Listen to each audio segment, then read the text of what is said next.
also gave Westerners license to rape women. In his own words, Columbus described how he himself took his pleasure with a native woman after whipping her soundly with a piece of rope. By 1508, the settlers were responsible for 3 to 4 million Native American deaths. We are not talking about some guy who accidentally bumped into America looking for a spice trade route to India, but that's what the standardized textbooks continue to tell our children. Columbus, the conquistadors, the pirates, and many pilgrims were hostile and ruthless groups of settlers who were collectively responsible for the deaths of tens of millions of natives. Howard Zinn writes, "The Spaniards thought nothing of knifing Indians by 10s and 20s, and of cutting slices off them to test the sharpness of their blades." Las Casas says, from 1494 to 1508, over 3 million people had perished from war, slavery, and the mines. Who in future generations will believe this?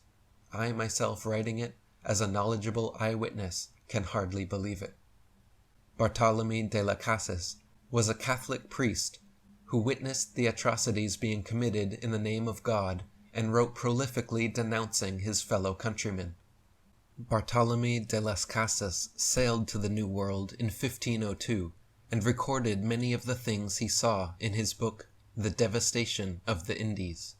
He wrote, "With my own eyes I saw Spaniards cut off the nose, hands, and ears of Indians, male and female, without provocation, merely because it pleased them to do it.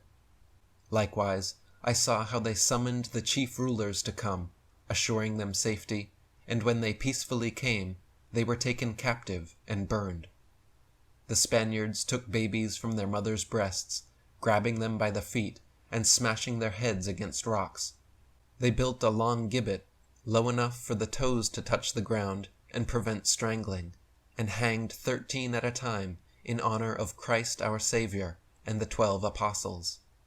Then straw was wrapped around their torn bodies, and they were burned alive.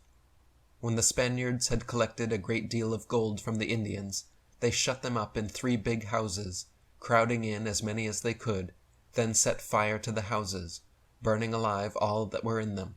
Yet those Indians had given no cause nor made any resistance. They would cut an Indian's hands and leave them dangling by a shred of skin. They would test their swords and their manly strength on captured Indians and place bets on the slicing off of heads or cutting of bodies in half with one blow. On every island Columbus discovered, he planted a cross, claiming ownership for his Spanish Catholic patrons.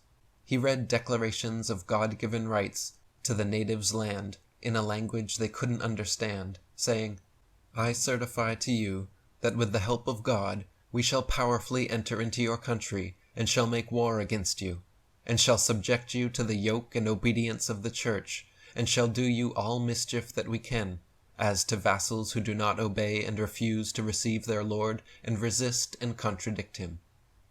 Perhaps you can understand why the word Cretan derives from Christian. Native American chief Hatui was captured and burned alive by the Christians. As he was being tied down, a Franciscan friar urged Hatui to take Jesus into his heart so that he may go to heaven and not hell. The chief replied that if heaven was where Christians went, he would rather go to hell. John Mohawk of the Seneca said, "Christopher Columbus is a symbol, not of a man, but of imperialism. Imperialism and colonialism are not something that happened decades or generations ago, but they are still happening now, with the exploitation of people, dispossessed from their land, and forced out of subsistence economies and into market economies. Those processes are still happening today."